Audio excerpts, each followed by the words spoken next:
Hello, welcome to Black Comics Universe. I am your host, Imani Latif, creator of Peep Game Comics. Black Comics Universe streams every Tuesday at 6 on all DSPs, including Facebook, YouTube, Twitch, and Twitter. Please help us out by giving us a like and share, and fans. Today, one of the head honcho comics, but Black Comic Keys and Black Comics History. My computer is super laggy today, so I probably here. Let me.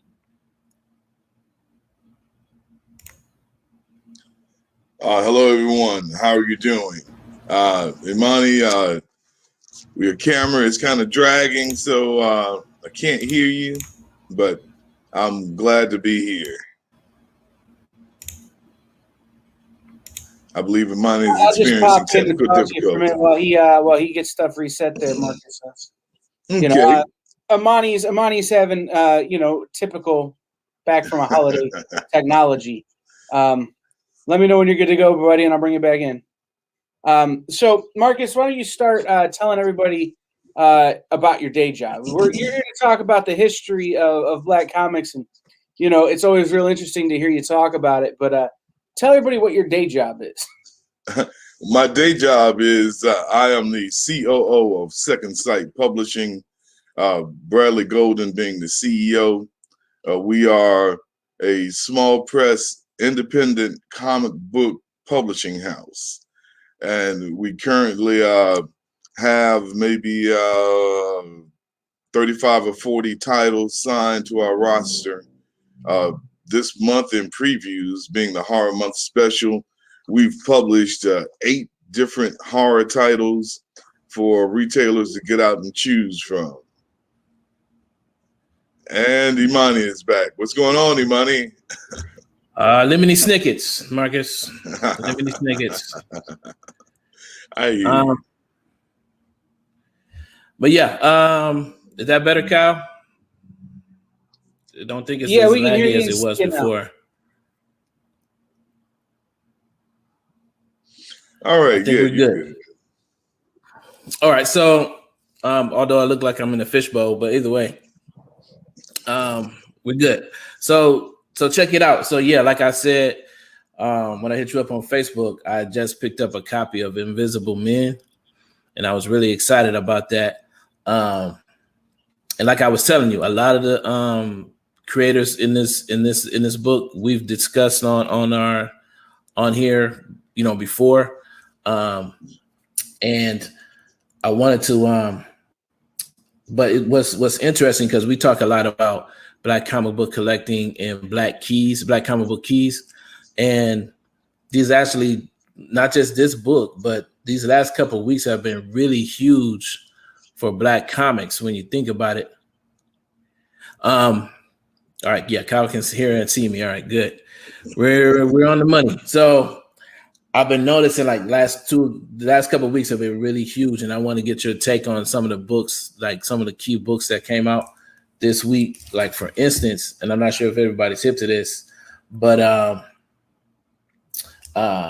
Spirit's Destiny by my friend Dorfis Jean. This cover, this is a exclusive Larry Stroman cover here, which I think is some of his most newest work to date. I haven't seen him do much comic book work lately. I could be wrong. I think he might have did some work with either Bitterroot or Excellence, but that's some of the newest stuff I've seen him do in a long while. So I was really excited to get that in the mail. And of course, as everybody knows, Static came out this week, and I tried to get as many of those variant covers for the book. What did you think of the Static of the whole Milestone relaunch, Marcus?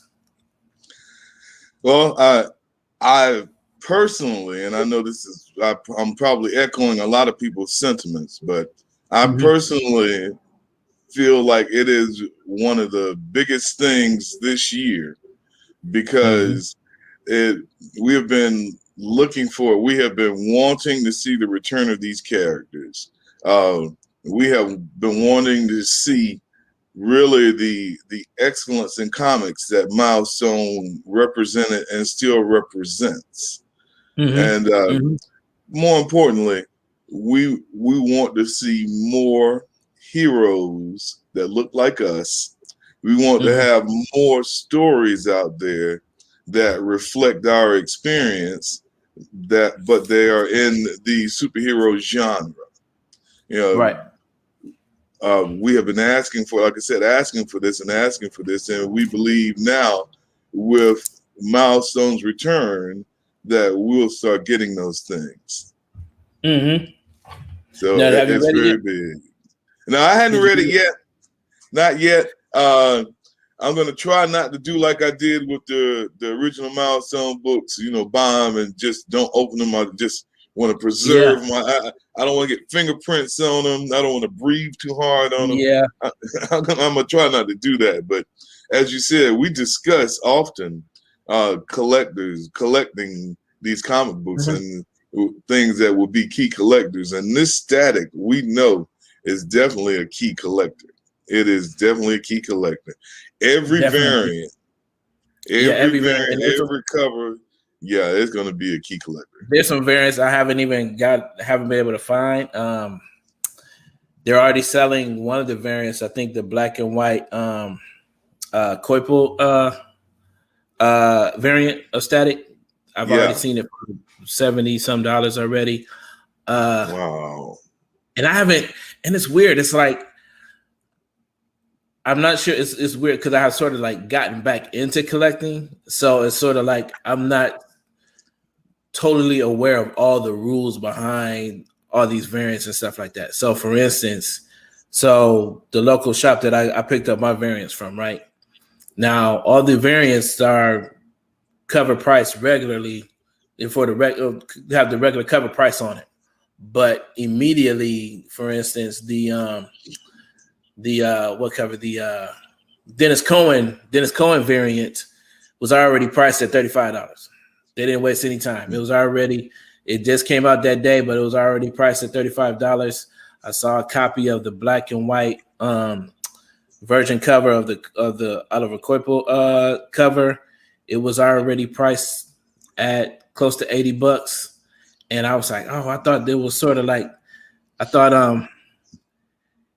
that, that creators waited. I thought that shops waited a while. They let people, creators get in on the ground, or fans get in on the ground floor on these books.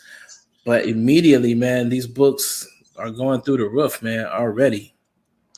Well, a lot of it sometimes has to do with the actual number of books they produce. Some of these variants will be 1 in 50s. There'll be 1 in 25s, 1 in 100s even. So the more limited number that they produce, the higher the book is going to be. So if you're coming across a variant that's a 1 in 50, then it's going to be priced high coming off the shelves, because the value of that book is going to grow exponentially because there's only 50 copies out there. Right. Like once they're gone. And then like for instance, this past week, I didn't order, which I should have. And this is another part of the, comic book collecting I'm still getting used to again, is that I didn't pre-order my copy of White from Black Mask, the next volume of the Black series. And immediately every shop I went to, they were sold out. They were gone. And they can only, and some of them, and I guess, Kyle, you're welcome to chime in on this. Like, you can only order 2 at a time. Each shop can only order 2 or something like that. Something crazy. I guess I can speak to 2 things here. One, you guys were talking about one of your ratio variants, right? And so I was Imani's LCS when I still had an LCS, when I would still be, when I still had my store open. So you're making a 1 in 50 variant, right? And that means I have to order 50 to get 1 copy. If I can only sell 30 copies, I got to eat that other 20. Right. So that's where that markup comes from some places. It's covering that 20 extra books you had to order more than you thought you could sell. Got it. And what I would usually do is if somebody bought the 1 in 50 and I had 20 extra copies, those 20 extra copies are going on the kids' rack for free. Like, that was how I always did things. It was a great way to get young people into books. But the second thing here is with White, they only printed 2,500. If 1,500 retailers order 3 apiece, you're already over. So what they did is they allocated 2 per store, and stores got 2. Now, I know some stores did exclusive printings and, variant runs and that kind of stuff. So there are more out there than I was able to get, but not too many. Right. Yeah, that 2,500 number, that 2,500 number that Kyle is talking about, for those who aren't aware, Diamond actually has a ideal number of books that they want each title to sell, and that ideal number of books is 2,500. So at 20, so for a publisher, especially if you got a property that's hot, you can hit that 25 number easy and exceed that number. If you exceed that number, now we're talking second printing. Now we're talking reorders, back orders, that type of thing. But let me ask you a question, Marcus, because you'll be able to answer this, and I've never talked to a publisher who could answer it. Black Mask, I would say, is actually probably smaller than Second Sight in terms of the size of the company. I mean, you and Marcus, I think that probably doubles, or you and Bradley, that probably doubles Black Mask in terms of operational size. So what does a print run look like on a book from Second Sight by comparison, just so people kind of have an idea? Are you guys printing 5,000 copies of stuff? Is that like a pretty good size print run for you? Yeah, well, first, the biggest difference between Black Mask and Second Sight is Black Mask is its company and they produce their books. Second Sight, on the other hand, we publish other people's books. So they may have 2 or 3 titles that they produce that each of those titles are hitting that number, hitting that 2,000, 2,500 mark. And we'll have that same thing. We'll have 2 titles, 3 titles. A good example is like Duplicant. Duplicant sold out at every store that it went into. And then there were reorders. So that means we had to print up more books. We have probably printed up an additional 1,000 copies of this book, filling reorders and filling back orders. And it's now going into a second printing because of the reorders and back orders of the book. Divine Retribution by Austin Janowski. Austin's book sold out. And the reorders, they're sold out. So his book is going in for a second printing. And we're actually going to do a special director's cut for his second printing. Another title, The Edge, Marvin Wynn.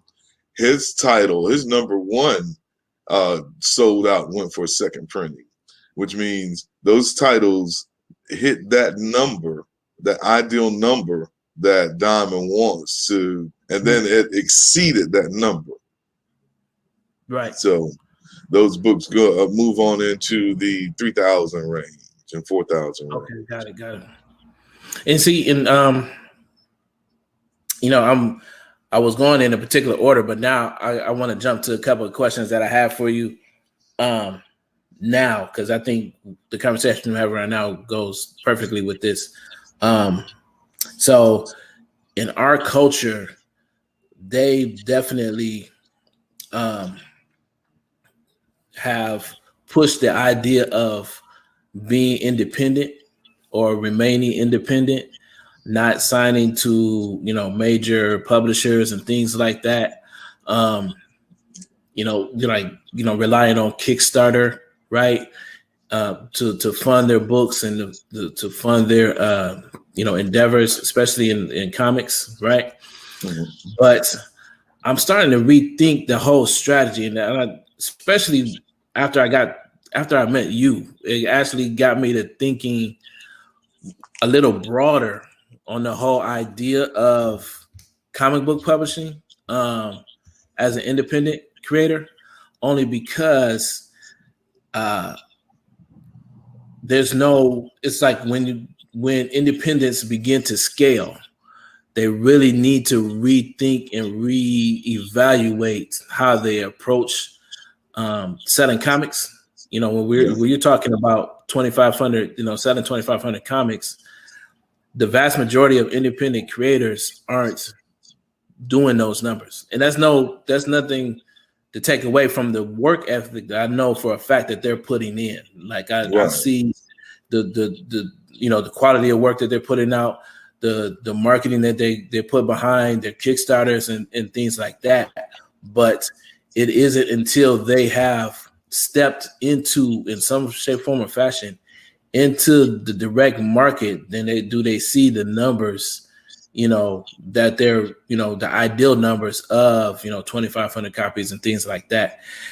And I wanted to know if you could speak to maybe like the pros and cons of, remaining independent, or, compared to, possibly looking for a publisher. It doesn't even have to be a major publisher. Like I've noticed, soon after we talked, one of our interviews, I saw that, Hannibal Taboo and Hannibal Taboo had jumped in with you guys on Second Sight. And I always thought that, okay, that's a really smart move, because I've seen them work independently. I've seen what they can do on their own.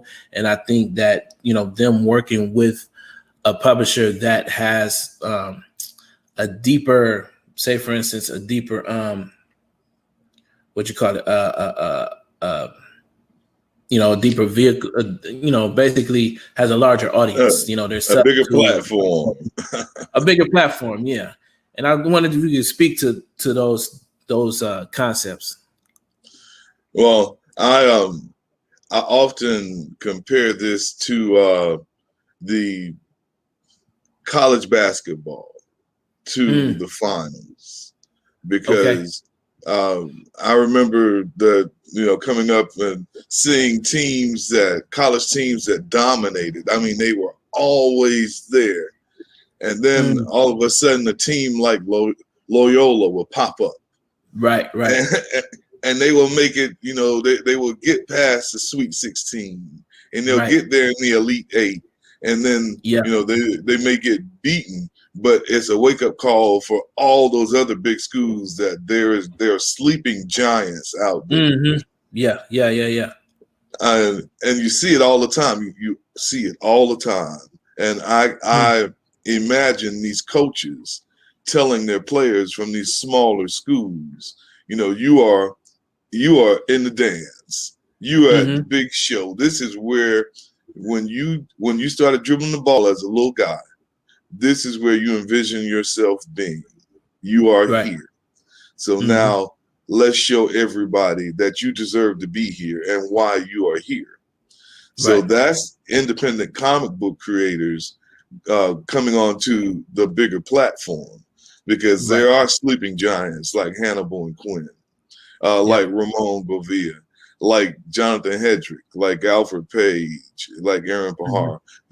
They're sleeping giants that waiting to get in the dance, waiting to get past, you know, the 32 and into the 16 and then into the Elite 8, moving into the Final Four, you know. So I often make that comparison with the guys, because it is a whole different thing. You know, you're not playing on the playground anymore. Playground rules don't apply. Right. So you are on this platform now. This is where you say you want to be.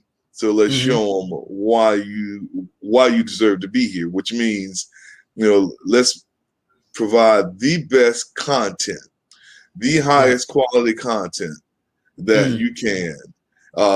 Let's meet production schedule. Let's meet production goals, because these are things that are now required in order for you to be here where you say you wanted to be.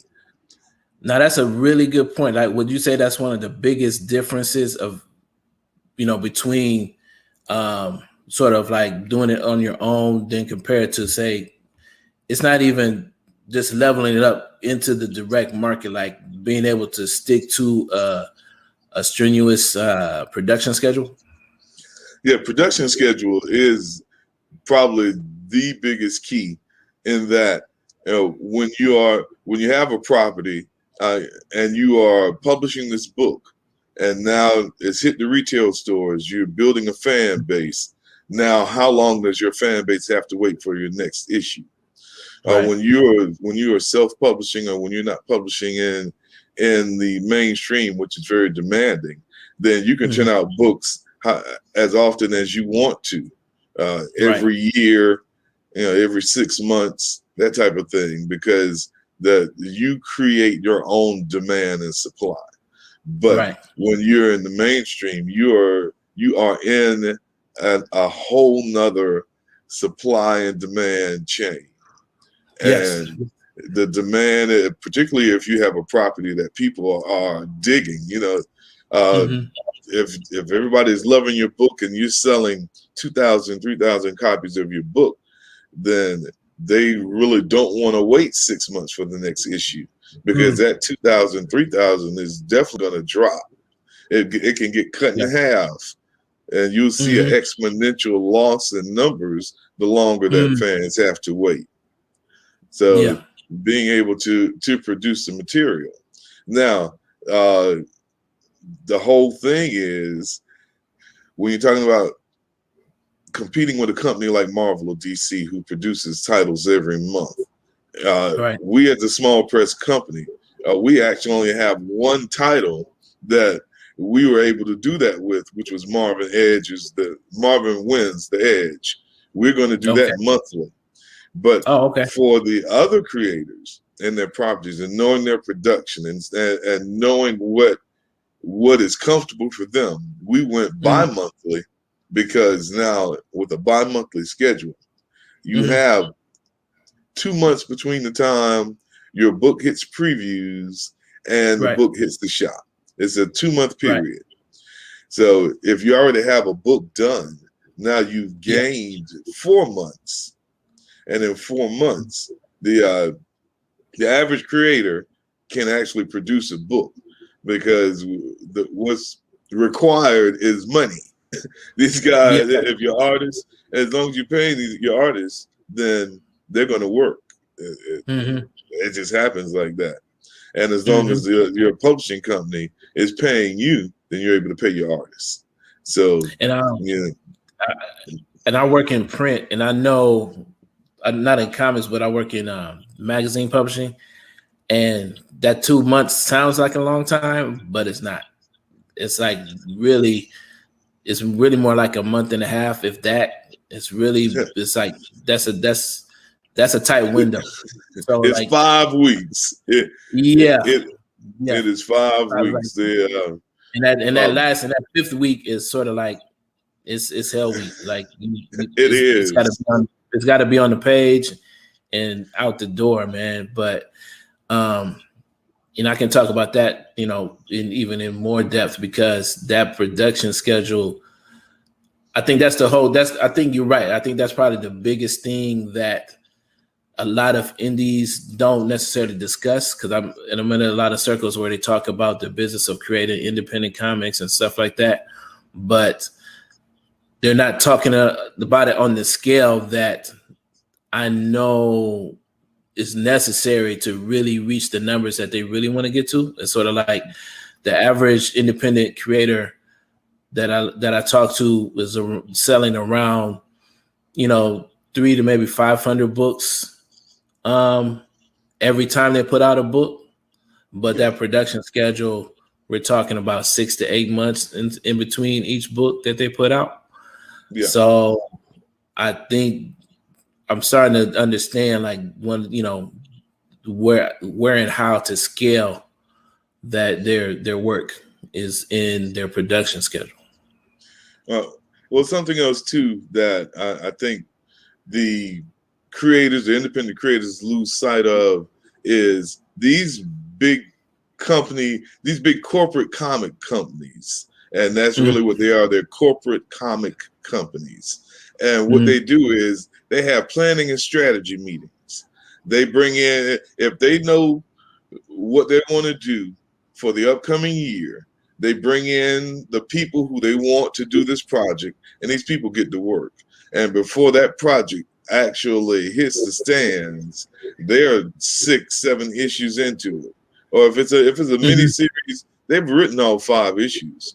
All 5 issues are probably already drawn, and now it's being released. Whereas what you find with independent creators, they do issue 1, and now they're working on issue 2 to be released whenever they get finished, whenever it's done. So you might have to wait 5-6 months, like you said, just to get issue 2. And if they have gotten issue 2 out in 5 or 6 months, then you're not going to see issue 3, if there is an issue 3, until the next year. Right. Now, where do you? For you guys, some independent creators, their whole strategy or planning is, I'm going to do 1 issue a year, and then I'm going to spend the rest of the year promoting and publicizing this issue. Well, that's cool, but that's the numbers that you just said, that 400, 500 copies sold. That's when they're settling for that. Maybe they hit 1,000 copies sold on this book. They may even hit 15,000 copies sold in that year time for that 1 book. So, or 1,500 rather. So, it is all in the production, getting the books out. Because if you don't get the books out, then you don't sell them. Right. And I'm gonna come back to this conversation. I do want to make sure we get to the book that I wanted to talk about, Invisible Men. I got my copy, and this is like we were talking about distribution and stuff like that. I don't know what it is about this book, but yeah, it took me like 3 weeks to get my copy. It took me a minute. Waiting on mine. Yeah, and it's like, and at first I went to, I ordered a copy from an LCS, and they took it, like, as they were waiting for it to come in, like the guy said, well, you know what, I'm not sure if I'm going to get it in. And then I went to Barnes and Noble, and they were going to take a week. And then my book actually came in at the LCS. So I ended up actually getting it from them. But I remember before I don't know, it was just hard to find this book. It was just so hard to get it. And I was just really happy to actually get a copy of it. And, I know you actually wrote an article on World of Black Superheroes. Yeah. About a lot of these creators. And I'm going to share that link, later on this evening, because that was it's a very informative article, and a lot of the creators that are in this book are actually in your article as well. So I encourage everybody to not just pick up the book, but also read your article. And I'm going to share the heck out of that article because I'm really getting into the history of comics in terms of Black comic book creators. I want to share just two of the creators in this book, two of which we talk about a lot. Hopefully I can get this to work. Today has been a heck of a day here. Let's see here. Yeah. Also, I'd like to add Share. that article. If you have volume 5 of the 4 pages and 16 bars, you can find the article in there as well. Yep. And yeah. So here's the book, and we've talked about Clarence Matthew Baker before. He's the illustrator of Phantom Voodoo. Lady, yes, Voodoo. Phantom Lady and Voodoo. That's the one we really talked about. This is actually, for those who don't, and I think, this book really illustrates some of the conversations we had, beautifully. This is the first actual Black comic book, first comic book to have a Black comic book character on the cover, although he was pictured as white on the cover, right? And you had mentioned this, we talked about him before, but it was these Phantom Lady images is that what got me, because his line work is just off the hook. And what I really like about the book is that like they present like whole pages in very somewhat pretty much pristine format, and like the artwork is this phenomenal. Yeah, Matt Baker was known as the master of the feminine form, and his illustrations were so famous and they were done so well that back in the days they would send these comic books overseas to the soldiers during wartime, and you see pinups of his characters gracing the lockers of the soldiers. But yeah, his illustrations, his line work, man, it is the absolute best in the business.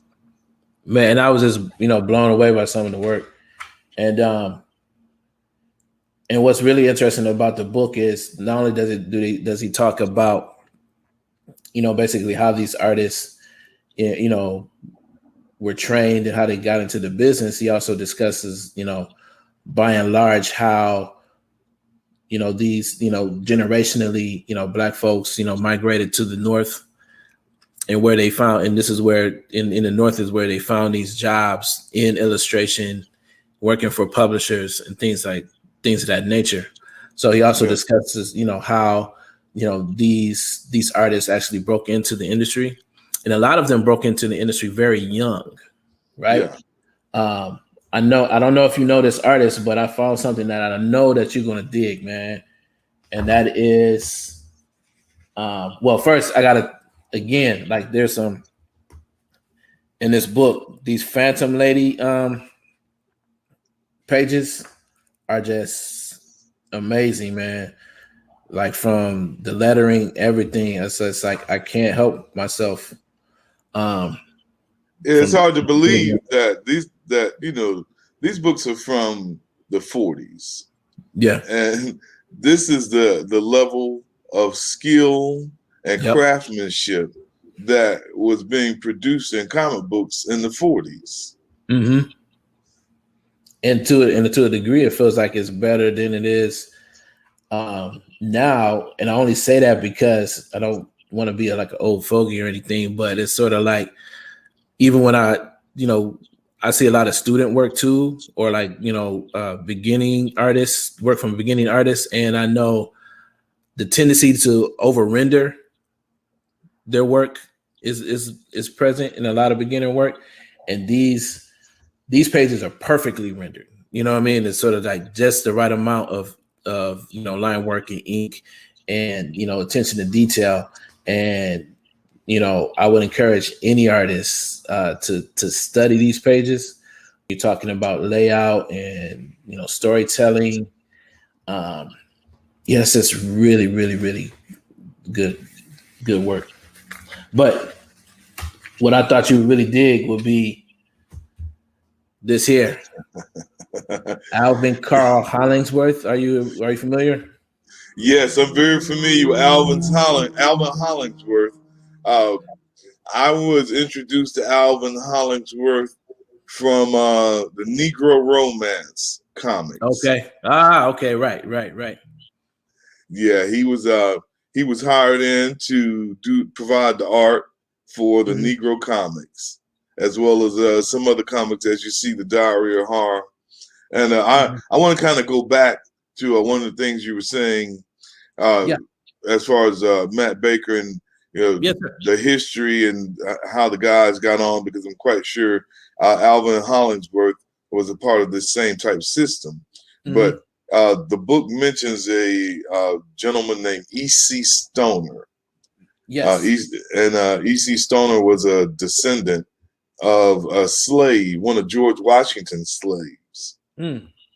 But he did artwork, provided pencil work for different publishers, but he worked out of what they call like a writing room, or a drawing room, where you had different artists who would do work for publishers, and they would emanate from that room, and that room kind of served as a buffer. So the publishers didn't know whose artwork they were getting. They just knew they were getting artwork from this particular art room or writing room. Right. And they do discuss that a lot, that a lot of the books, they didn't have names. There was no way to tell who the artist was on certain comic books. Their names weren't on the covers or on the inside or mastheads or anything like that. Right. So until much later in some of these artists' career, until they got credit. For instance, Hollingsworth, he started when he was 14. Yes, when he was 14. 14 years old, which I find is amazing. But like for a lot of these artists, for their early work, they weren't being recognized at all. No. We talked about this before. Artists didn't start getting credited for their work on the covers or in comic books until Wayne Howard, who was a black artist, a black comic creator, and that was in the 70s. Gotcha. So, and this is E.C. Stoner, the guy you mentioned here. Yeah. What I find interesting about Hollingsworth also, he started when he was 14. And what was really interesting about him was that the school that he went to for the arts when he was in high school, his classmate or one of his friends that actually told him that he should go into this school, or suggested that he go into the school, was none other than Joe Kubert. Isn't that something? And that's something. And of course, Kubert mentions that it wasn't about race for him at the time. It was just like he recognized talent, and he happened they happened to be friends when they were younger.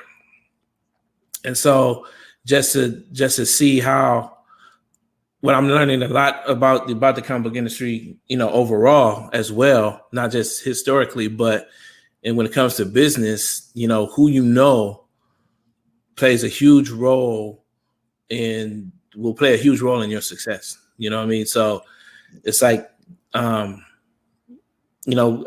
can't stress enough the idea of networking and, working with folks. I think relationships are one of the, biggest assets that any, creator can have, stepping into comic books. Oh yeah. And that's a fact. And even I, entering into comic books, benefited from having a friend like Tony Cottrell in Advent Comics, who first published my book, who published The Protector. Mm-hmm. So, as you said, it is as much as we may not want to admit it. Oftentimes, it's who you know, Yep. but that who you know is it really should be said. Should be said like this: is who you have networked with. Yes. Because some creators tend to not network outside of their group or clique. Right. And Not just that, I noticed a lot. The question I see a lot from people that are starting out is they're immediately asking how did they start a comic book business, and I'm starting to wonder if they're sort of like if some independent creators are. It feels like they're starting to put the cart before the horse a bit. I'm starting to be of the mind that it's probably far more important for you to work in the comic book industry before you actually start a comic book business per se. And that just might just be me. And I'm, as far as if you're going to be, we can all have aspirations of becoming, a publisher, a comic book publisher. But I think in this industry, I think it's very important that you might, if you're a writer, you might want to write for someone else first. Or if you're an illustrator, you might want to illustrate for someone else first. Things like that. I might be. Well, what do you think about that? I think you spot on because we find a lot of comic book creators, comic book writers, comic book artists who want to go into the business of comics, but they don't actually know or fully understand the business aspect. Right. Because comic book business is just that, business. It may be about comic books, but it is business. It is straight up business. Right. So if you don't know, or if you don't have any business acumen, then you are already lost. You've already started on the bottom. So it's having that business acumen. Then it's learning. People who are successful don't say, okay, I'm gonna do something, and then all of a sudden it's $1 million business. They pay some type of dues through hard work, through building, through learning to get to the point where they're at. And then they will recognize the move they need to make in order to level up. Right. Some people start off thinking, well, we're going to sell 10,000 copies of this book as soon as we get in the mainstream, and they hadn't even gotten in the mainstream yet. They hadn't even done the work necessary in order to find out, well, how do I get into the mainstream?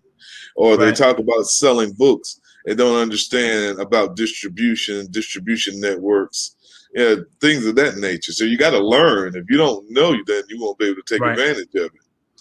And that's on top of actually learning the culture that's behind creating comics, because it's like learning the actual process of creating that comic,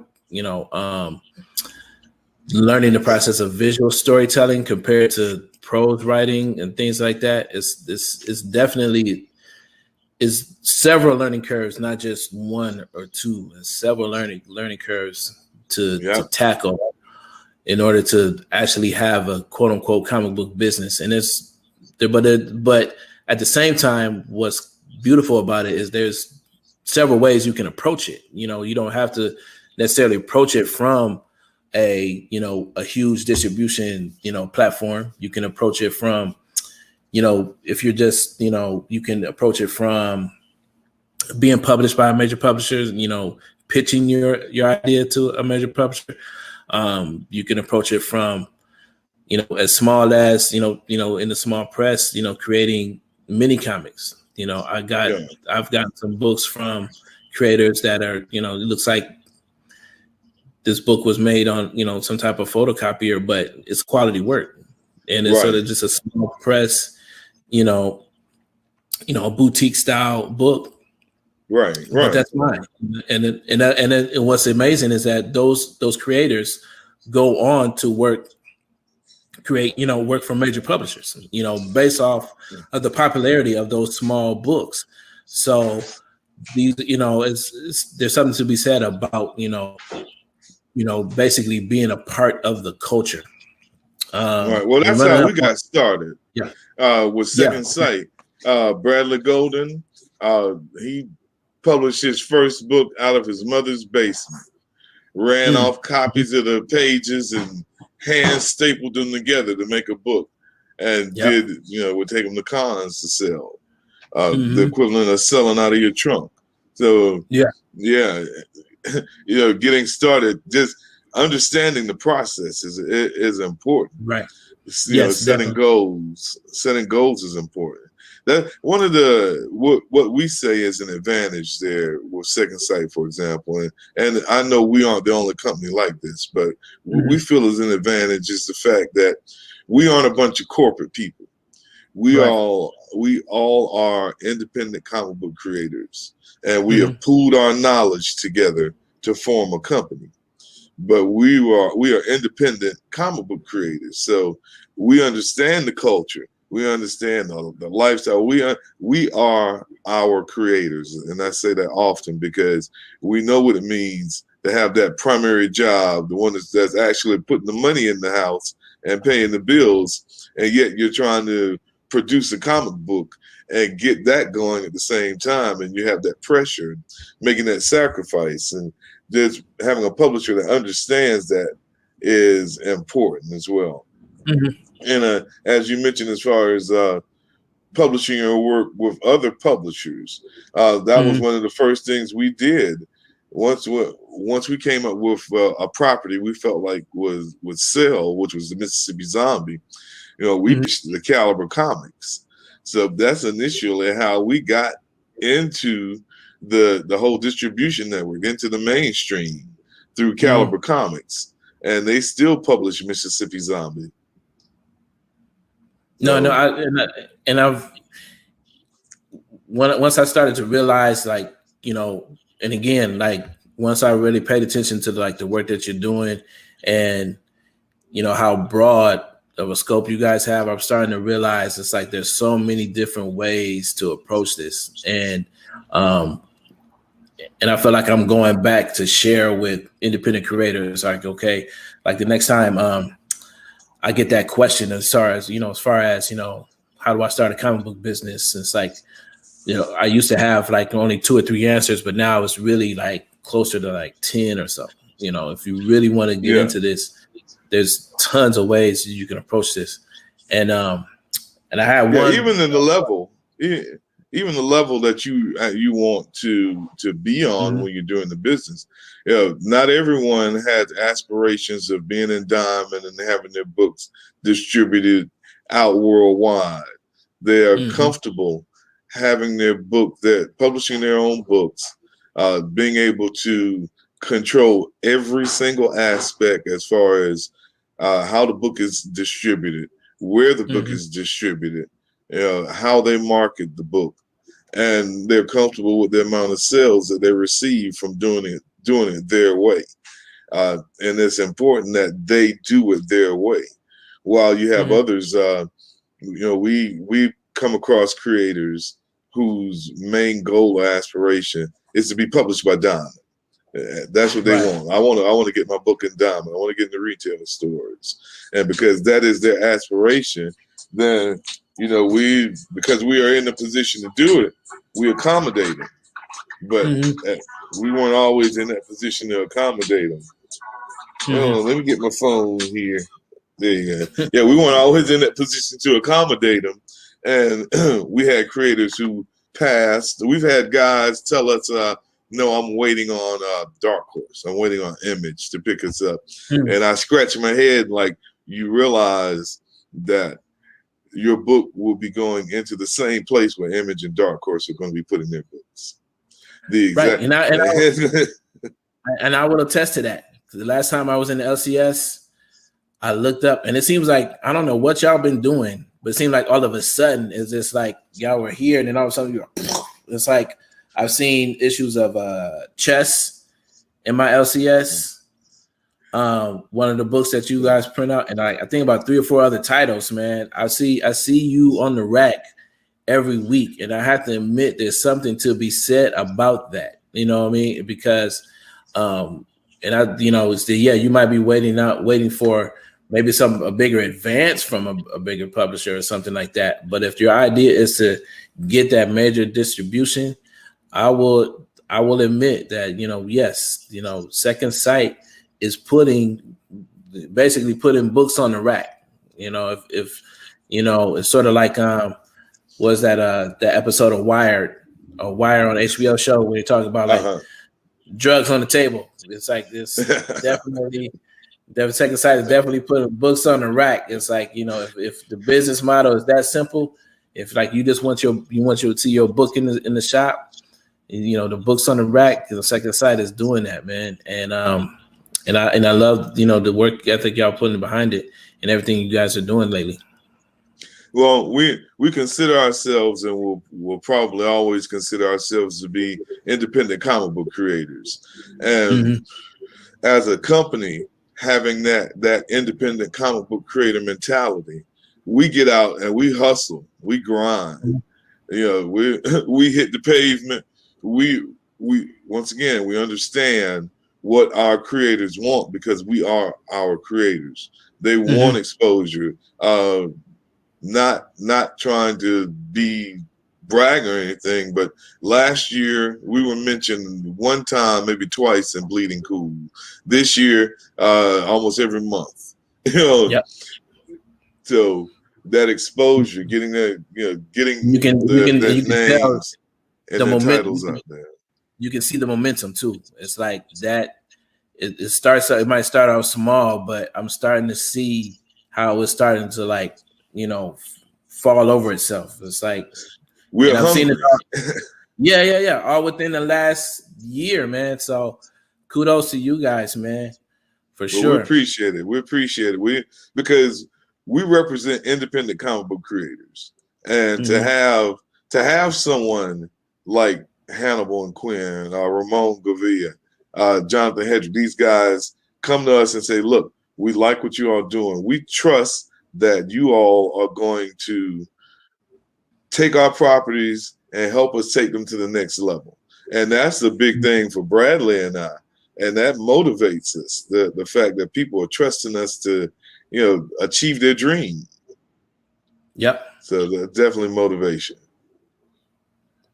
I had one more question, and it's probably gonna blow up my my timeline with this. And I'm not sure, hopefully you'll be able to, I got 3 minutes. I wanted to ask you this specifically because I was listening to another podcast and his creator was basically, talking about the doom and gloom of the direct market and comic book shops. And he was speaking directly to the idea that basically DC was going to basically stop printing comics in the next year.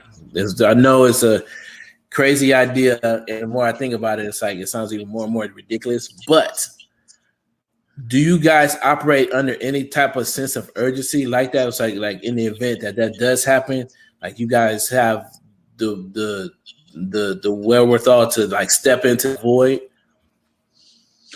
Well, using another sports anecdote, we don't play scared. We don't play scared. You won't win playing scared. No, right.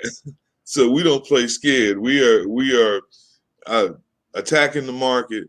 We got product that we know will sell, and it's being proven that we are bringing quality product.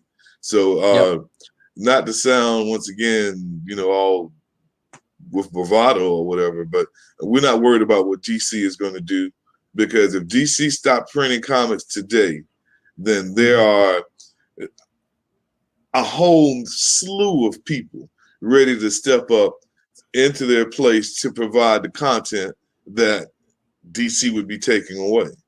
If Marvel stopped printing books today, it's a whole slew of people that are ready to step into that void.